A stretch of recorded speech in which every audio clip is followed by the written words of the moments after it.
Deuxième sujet aujourd'hui, il est sur nos souvenirs des Européens en NBA. Il y a eu un nombre incalculable de joueurs NBA, enfin joueurs européens en NBA. D'ailleurs, on a fait de nombreuses énumérations pour voir jusqu'où on pouvait aller sur des Européens All-Star. On l'a fait il n'y a pas longtemps, peut-être que c'était avec Doumé d'ailleurs, ici même, en libre antenne. C'était passionnant, on en oublie toujours. Mais on essaie d'être les meilleurs possibles. La NBA, pour ses 75 ans, propose plein de votes pour se remémorer de très bons souvenirs. Et donc cette semaine, on peut voter sur le site sur nba.com pour notre souvenir all-time NBA européen. Alors, 5 choix ont été sélectionnés. Le tripit de Tony Kukoc avec les Bulls. Évidemment. Tony Parker, champion et MVP des finales en 2007. Giannis Antetokounmpo, son match à 50, extraordinaire, MVP des finales avec les Bucks, c'était l'année dernière. Dirk Nowitzki en 2011.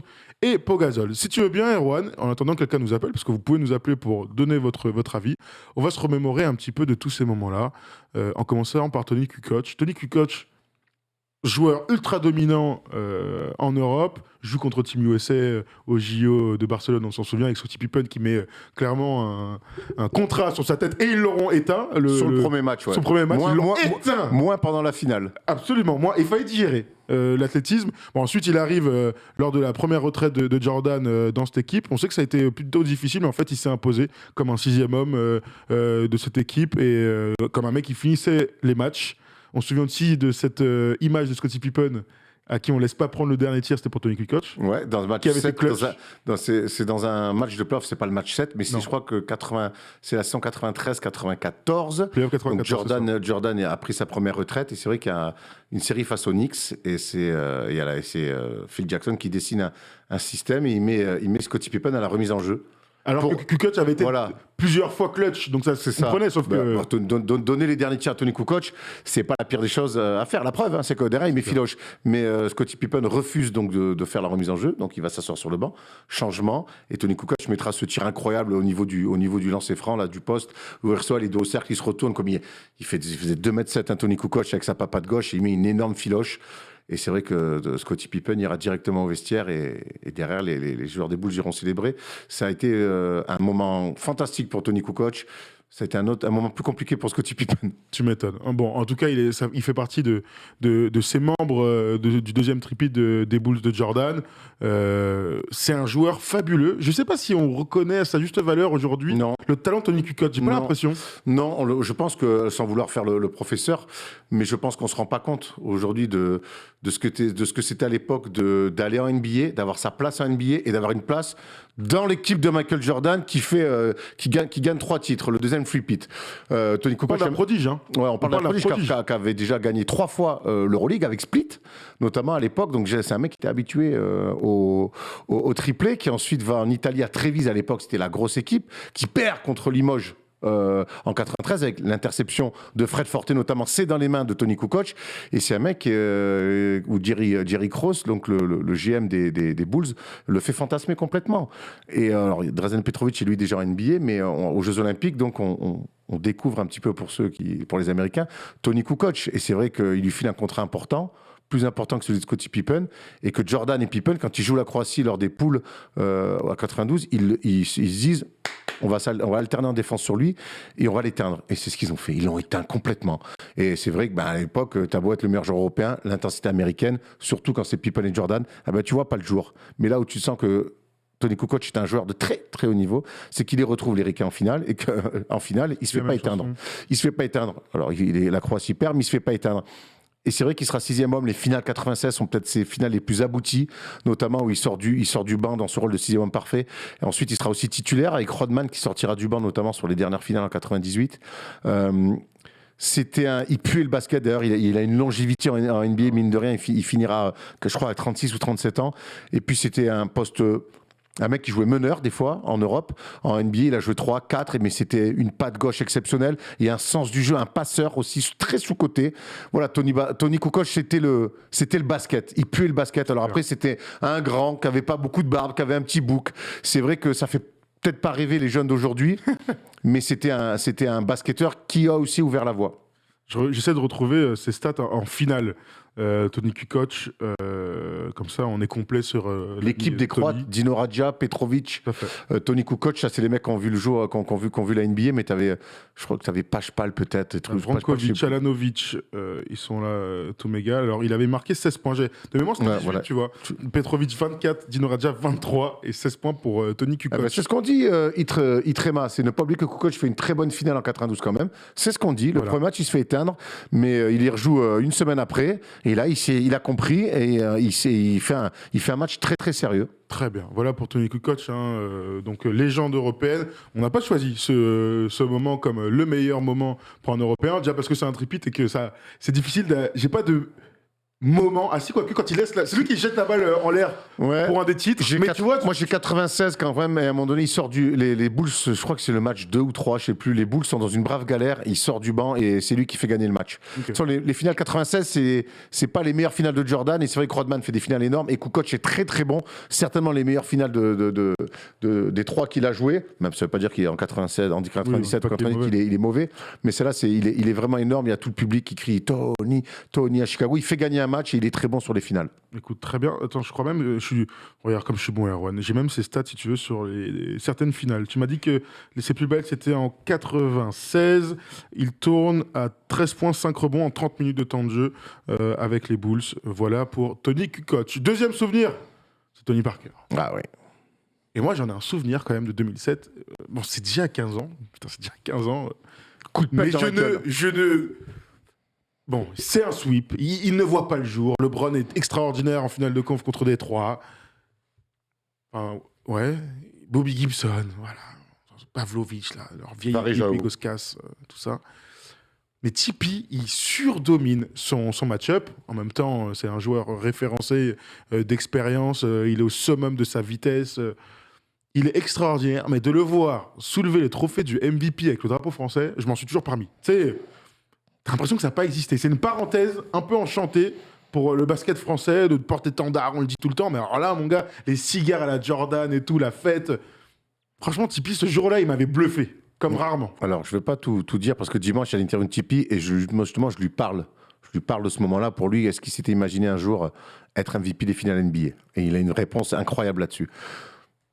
Tony nous a fait rêver très tôt. Moi, je me souviens, on est de la même année, 82. Moi, quand je suis en centre de formation, il est à l'INSEP, il fait déjà rêver. Il fait déjà rêver. C'est le premier qui dit je veux aller à la NBA.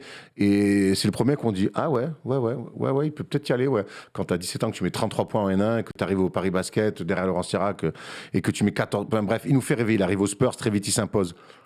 Tony Parker, on se dit ouais, il est capable de tout. Mais capable de tout, c'était pas être MVP des finales. C'était un monde qui n'appartenait qu'à Jordan, qu'à Magic Johnson, qu'à Duncan.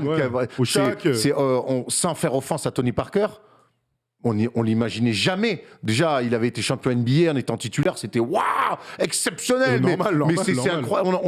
Mais là, MVP des finales, on n'était pas capable d'imaginer ça. Et puis, et il l'est avec, par contre, avec ce qu'ont fait les qualités premières de Tony Parker. Vitesse, je pense qu'il n'est jamais là aussi vite sur un terrain de basket. Et c'est lay-up, cette vitesse, quand il prenait LeBron sur les replis dans le dos, là, et qu'il allait jeter. Et puis cette vista sur le jeu, ce contrôle du tempo, les temps forts, les temps faibles, j'accélère, c'était le climax de Tony Parker. C'était vraiment le climax de Tony Parker. Et je lisais Ghostbomb dans les commentaires, ça, c'est la chair de poule. Alors la finale en soi, elle est un peu dégueulasse, il est démonte, mais de voir, pour nous Français, de voir Tony Parker comme ça, matraquer une équipe finaliste NBA, donc avec LeBron James, c'était incroyable. Erwan, on va accueillir un auditeur. Allez. On va nous parler de Tony Parker, et c'est pas n'importe qui. Ah. C'est Doumé. Doumé parmi nous. Ah, il va pas nous faire de quiz, il va nous parler de Tony Parker. Ah, bah, j'espère. Comment ça va, Doumé? Ça va très bien, les gars. Mais pourtant, j'ai préparé un quiz aussi pour ce soir. Ah bah, tu reviendras. Mais j'ai envie de t'entendre parler de basket. Tu viens nous faire des quiz, tu nous régales. Mais on sait que tu as une culture basket aussi. Alors, pour toi, Tony Parker, Tony Parker 2007, ça représente quoi? Ça représente toute ma jeunesse, en fait. Parce que j'ai commencé à suivre le basket, comme je suis né en 93, par exemple. Et j'ai découvert le basket dans les années 2000. Et en France, le basket, c'était diffusé sur Canal+. Et à chaque fois qu'un match de basket était diffusé par Canal+, c'était souvent San Antonio. Tout le San temps, tu peux le dire. Antonio. C'était même relou, c'était même relou, je vais pas te mentir, j'en pouvais plus. Mais c'était San Antonio, c'était souvent San Antonio. Et donc, j'ai suivi les trois finales. Il y avait 2005-2007.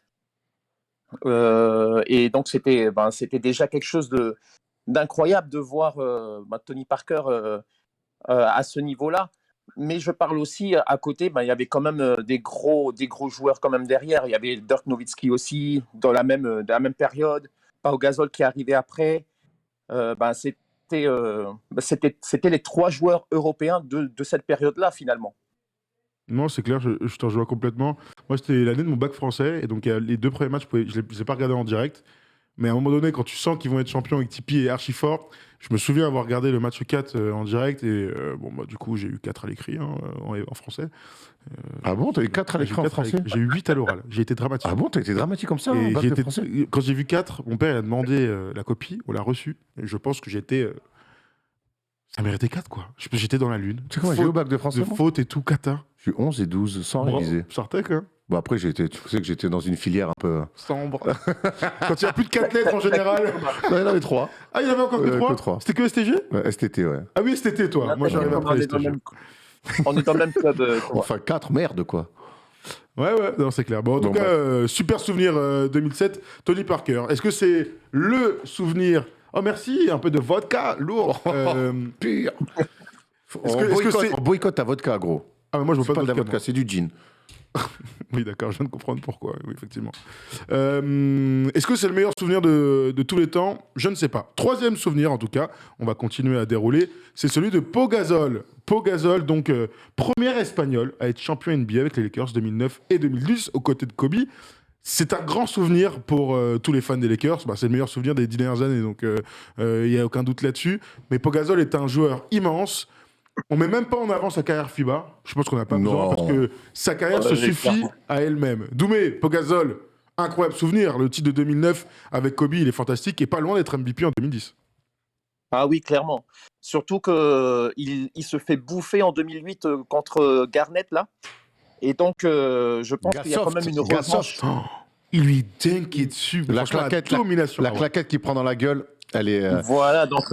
je pense que la finale de 2010, les finales de 2010, c'est un peu une revanche de la part de Gasol sur les Celtics, quoi. Parce que il s'est fait tellement bouffer en 2008. C'était un truc de ouf.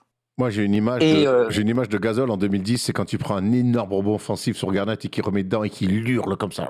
Cette action-là, c'est pas un rebond offensif, c'est quand, dans la fin du match, la claquette, non, il fait un retourné, prise à 2. Il arrête comme ça, voilà, c'est ça. Le contrer, et en fait, il fait un pump avec la faute, et là, gros. Oui, voilà, exactement. Et là, il a écrit. L'image, elle est fantastique. Pardon, Doumé, on t'a coupé. Ouais, pardon, mais si tu connais. Non, mais il n'y a pas de souci. Non, mais clairement, c'est vrai que dans ces finales-là, en 2010, c'était un autre Gasol, en fait. C'était la combativité, il faisait le sale boulot, finalement. Après, ils étaient deux à l'intérieur. Moi, j'ai du mal à dissocier cette raquette avec Andrew Bynum, qui était incroyable. Mais oui, on savait. Et la Marodome, au 6e homme, fantastique. On savait que c'était un attaquant incroyable, un technicien, un mec qui a un QI basket incroyable. Et c'est vrai que quand il arrive au très haut niveau en 2008, on rappelle qu'il arrive en cours de saison de Memphis aux Lakers et qu'il arrive en finale et qu'il se fait massacrer comme ça par les Celtics qui avaient vraiment la bave aux lèvres. Et ben on se dit ah putain, elles sont peut-être là les limites. Et je crois qu'en fait c'était juste une étape pour lui et Kobe l'a énormément aidé là-dedans. Je crois que lui ça l'a. Et c'est là qu'on voit aussi ce que sont les grands joueurs, c'est que de quelque chose qui peut être un traumatisme à vie, mais il en a fait une force. Et il est tellement revenu avec un dallon, parce que les finales d'après, il s'envoie Dwight Howard aussi avec Andrew Bynum, qui est Dwight Howard dans son prime, mais à l'époque, il fallait se l'envoyer, et là déjà, il recule pas. Et l'année d'après, contre les Celtics, il dit voilà, ça fait 2 ans que je vous attends, maintenant vous allez voir. Et il ne remarche pas dessus, mais par contre, il est dans le combat, et c'est une finale épique, et c'est vrai que si son coéquipier ne s'appelle pas Kobe Bryant, il y a moins qu'il soit MVP des finales. Le match 7, il est tu vois, 2 ans avant, on l'appelle Gasoft. 2 ans après, il fait un match 7 des finales face à une équipe de bûcherons comme les Celtics à l'intérieur. Et il arrive à faire ce qu'il fait. Waouh, bravo l'évolution. Fantastique Pau Gasol. Genre technique par excellence. Mais t'as raison, c'est vrai que ça prouve les ressources mentales des mecs, quoi. Ah ouais. Bah, pas Ils sont tous, hein. différents, Pas tous, mais lui. Pas tous, mais lui, c'est vrai que, franchement, on a l'impression, Garnett, il le graille. Ah, Mais il le graille en Ah, 2008. Il est très c'est mauvais. fou. Après, Garnett, il est très très mauvais à prendre à ce moment-là. Mais ouais, il est fantastique. De toute façon, Mais les très drôle, 2008 aussi. des Celtics sont extraordinaires, mais putain de merde. Sachant que 2008, c'est aussi la finale à Pékin. Tu vois Ouais. Oh, la vache, ouais. Bah, là, Pékin, par contre, il est massacre. Hein. Ah bah il est C'est magnifique. Pékin, ouais. c'est qui c'est Tyson Chandler. Non, c'est C'est Dwight Howard, Non, c'est Carlos Boozer. Il y a Boozer. Carlos Boozer. 2008. Ouais. Dwight D'accord, Howard, 2012, il y a Tyson Chandler, en finale, il le détruit. Il a tendance à détruire tout le monde. Hein. Il a tendance à détruire tout le monde. Mon Pogazol, en tout cas, joueur qu'on aime tous, hein, malgré l'Espagne. C'est vrai qu'on a tous beaucoup d'amour Ouais, pour c'est Pogazol. Beaucoup moins pour Marc. Beaucoup moins pour. Ouais, clairement. Moi, non, mais moi, c'est clairement. personnel. Disons, Moi, j'ai Ouais, énormément d'amour pour Pogazol, même Ah, l'Espagne, tout ça. Trop fort. Et puis alors, Et classe. et classe. Voilà. Par rapport à d'autres Beaucoup moins pute que d'autres. Voilà. Ah ouais. Dont son frère. Un certain Rudy aussi. Hein. Voilà, bon, mais lui, j'en parle même pas. Je l'ai commenté ce week-end, il fait encore des. Il a demandé des Sa vie, anti-sportifs sa à vie. chaque fois et tout. Insupportable. Mais quel joueur. Quel joueur fantastique. Et on passe un bonjour à Nico Batum. Oui, bah, Nico. Qui est dans l'avion, les gens nous demandaient. Alors, les gars, vous demandez où est Nico Batum. Vous savez que Nicolas Batum travaille pour les Clippers. C'est un contrat de travail avec les Clippers. Il n'est pas entièrement dédié à First Team. Voilà. Un CDD. Voilà, CDD. Fin d'année d'ailleurs. Un CDD. Très bien. Bon, Pogazol, je ne sais pas si certains vont voter, en tout cas en France, peu probable pour Pogazol. On va aller sur Yanis avant de finir sur Dirk. Si tu Allez, veux bien, vas-y. Juan. Vas-y. Allons sur Yanis. Yanis, alors c'est très très récent, donc c'est difficile de voter pour le titre de Yanis. Mais je me demande quel va être l'impact de cette finale face aux Suns 2021. Alors on verra hein, s'il est rechampion prochainement cette année ou dans les prochaines années. Mais ce match-là, le match 6 à 50 points, ça va rester un très grand souvenir de basket par sa domination. On parle de domination de Kevin Garnett, mais on n'avait pas vu ça depuis le Shaq, une domination intérieure et un leadership comme Giannis Antetokounmpo. Comment tu places cette performance, Doumé, dans l'histoire des Européens ? Perso, j'ai pas suivi ces finales-là, mais quand je vois Yanis, ce qu'il fait depuis maintenant, ça fait combien de temps qu'il est dans la ligue 4-5 ans? Yanis Je sais plus trop. Ouais, Yanis. Non, ça fait 6-7 ans qu'il est en NBA. Oui, voilà, c'est donc, 2013, ouais. Donc, Presque il 10 y avait- piges. Hein. il y a quand même eu déjà quand on voit Yanis arriver en NBA tout frêle et petit à petit il a pris en physique finalement et c'est ce qui lui permet de dominer. Après les 50 points c'est clair, il faut les mettre hein. Surtout Ouh, le Yanis. rabat-joie là, mon Doumé. Oh, tu fais le rabat-joie là. Mais tu vois, Non, je fais mais la joie parce que c'est bien. c'est impressionnant quand même de mettre 50 points. C'est pas impressionnant. T'as pas de shoot à 3 points. Ouais, c'est all T'as time. pas de shoot à 3 Bon. points. Bah, il a mis les 3 points là, ce Oui, matin. oui. Moi, depuis le Shaq, j'avais pas vu un mec détruire une finale NBA comme ça. Depuis le Shaq. Moi, ce qui me fait peur et ce que je crains pour Giannis Antetokounmpo, à tort, hein, c'est que le fait que ça soit les Suns en face, qui était une très bonne équipe de basket, mais ça reste une surprise. J'ai peur que son titre, leur run de playoff soit un peu Minimisé. soit un peu minimisé. Ah ouais, putain. Bah, en fait, tous les titres, on les minimise. Ben, j'ai un peu peur de Les ça. Bucks, les Lakers dans la bulle, les Ouais. Raptors, parce qu'il y Non, a mais des blessés. tu sais. pour moi, je ne le minimise pas. Ah. Parce que pour moi, un titre, c'est pas juste même un run de playoff, c'est une construction sur plusieurs années. Ah bah, et la surtout, construction des Bucks, l'évolution de Giannis, elle est exceptionnelle pour arriver jusqu'à ce titre. 2 titres de MVP. Voilà. Comment il a rebondi de ses échecs en playoff où quelque part on a commencé à avoir des doutes alors qu'il était très jeune et que certains commençaient à pointer du doigt. Et puis en point d'orgue, ce match à 50 points où il dit à un moment donné, c'est mon moment. Ça fait des années que je me construis pour ça. Il n'y a personne qui va m'arrêter et je vais vous le montrer. Et je mets 50 le dunk où tu as 2 joueurs des Suns accrochés sur son bras. Moi, c'est extraordinaire. Le compte sur le alley-oop. Ouais, le compte sur le alley-oop. Wow. C'est extraordinaire.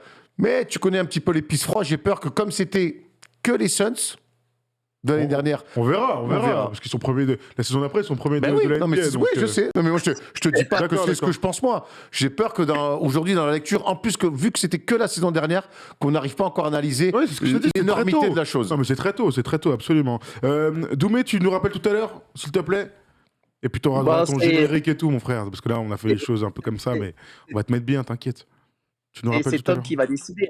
Non. C'est Tom qui décide. Ouais, arrête de faire le mec. T'as des passes droits. Le gars, il a des photos compromettantes de toute l'équipe. Faut arrêter un peu, Les Doumé. passe droits, va falloir virer le chèque, les gars, déjà. Ouais, c'est Pour pas les passe faux. droits. C'est vrai. On te doit quand même 4 800 €, donc va C'est falloir vrai. que tu fasses une facture. Bon, merci Doumé, tu nous rappelles tout à l'heure. Comme ça, on va pouvoir accueillir Anas. Je crois bien. Anas qui veut nous parler d'Yanis. Tu nous as déjà appelé, non, il me Anas semble. nous a déjà appelé. Exactement, salut la team, comment Ça- vous allez bien? Salut Ouais, Anna, toi. ça va très bien. En grande forme, en grande forme. Du coup, moi, je voulais parler du match du Game 6 de Yanis. Alors, Vas-y, à fond.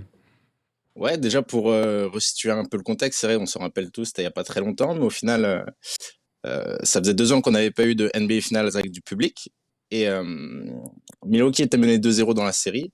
Donc ce Game 6, c'était soit Phoenix égalisait et relançait totalement, soit, en gros, c'est le genre de match, il faut montrer qu'on est un grand patron. Qu'est-ce qui se passe? Yanis, première minute du match, il sort un énorme bloc, je crois sur Michael Bridges. Ensuite, coast to coast, il va défoncer la défense. Après, par exemple, Ayton, il prend très cher. Deuxième mi-temps, c'était un peu plus. Deuxième quart-temps, c'était un peu plus calme. Troisième quart-temps, on sait Yanis comment il est énervé dans les troisième quart-temps. Là, il aura tout fait. Il a même mis un panier à 3 points incroyable.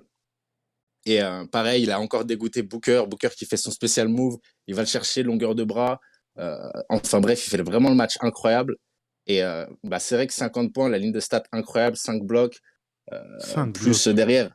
C'est incroyable en fait. Même quand il soulève son titre de MVP, champion de finals, il lève ça. On a vraiment l'impression qu'il est inhumain. Je sais pas si vous voyez ce que je veux dire. Il avait décidé. Attends, 50 points, 14 rebonds, 16 sur 25 au tir, 1 sur 3 à 3 points, 17 sur 19 au lancer franc.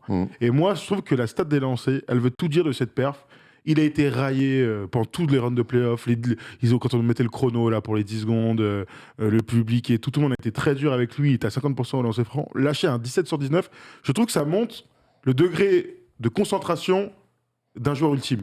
Ça y est, là, tu passes dans une autre strate. Au bout d'un moment, gros, il est là. Il pouvait faire ce qu'il voulait être, comme tu disais, à 3 sur lui. Gros, il est dunké dans la tête. Il met ses 50. Kobe, il n'a jamais mis 50 en finale. Non. LeBron n'a jamais mis 50 en Jordan finale. n'a jamais mis 50 en finale. Jordan, il met pas 50 Non, Non, jamais j'ai pas 50. de souvenir. Il doit mettre.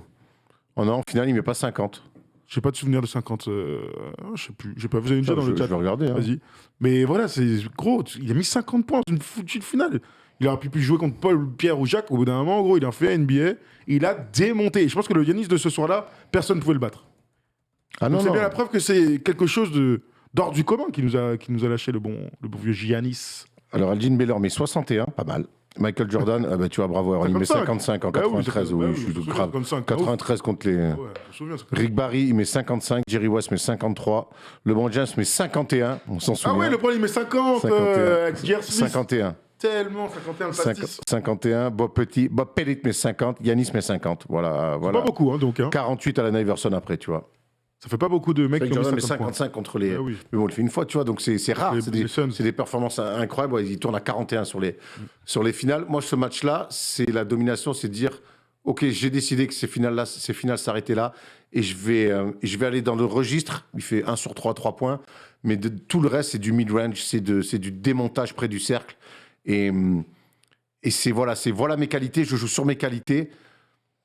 Et tu vois, quand je vois Yanis à 50 points et champion NBA et MVP des finales, je regarde le truc, j'avais un petit kiff pour ces Suns-là, donc j'étais un peu déçu pour les Suns. Mais je me dis, ouais, mais là, en fait, on a vu l'arrivée d'un mec, on l'a vu évoluer et tout, et on kiffe ces histoires. Et j'avais pas l'impression, et je suis quasiment sûr que c'était pas la fin, en fait. Je me dis, je suis même pas sûr que là, aujourd'hui, je le vois avec ces 2 trophées comme ça dans les mains, je me dis, je suis même pas sûr qu'aujourd'hui, on ait encore vu le meilleur de ce qui nous attend de Giannis Antetokounmpo. Et c'est ça qui est effrayant avec lui. Ouais, C'est clairement. pour ça que c'est dur de le mettre dans la catégorie là. On a parlé de Tipeee, on a parlé de Pogazol, on va parler de Dirk.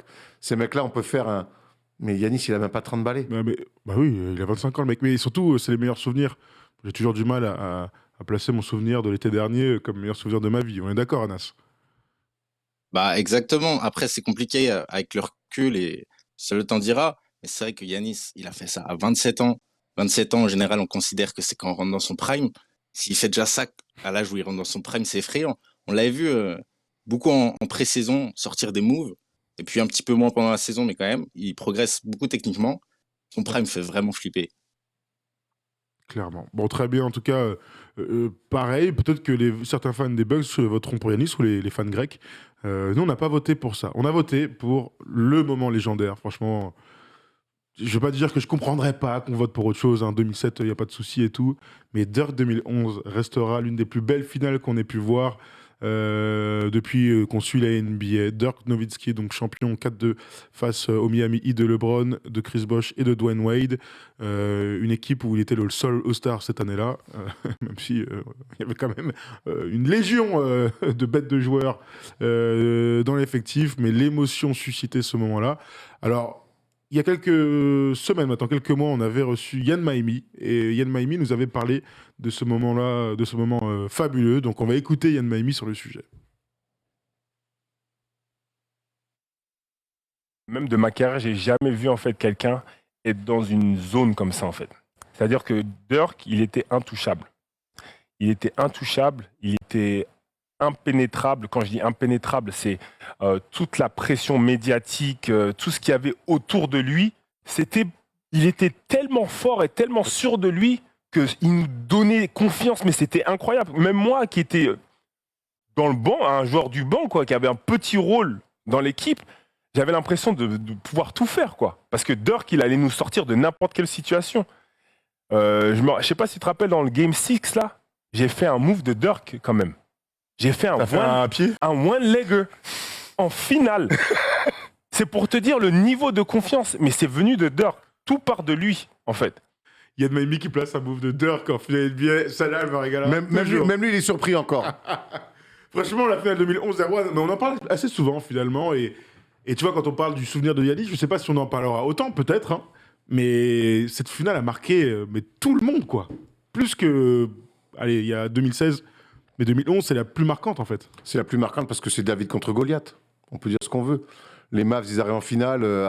Après 2006 et 2007, on se dit que les Mavs, c'est fini. Que les Mavs, sous Dirk, plus jamais ils font finale NBA. Leur temps, il est passé.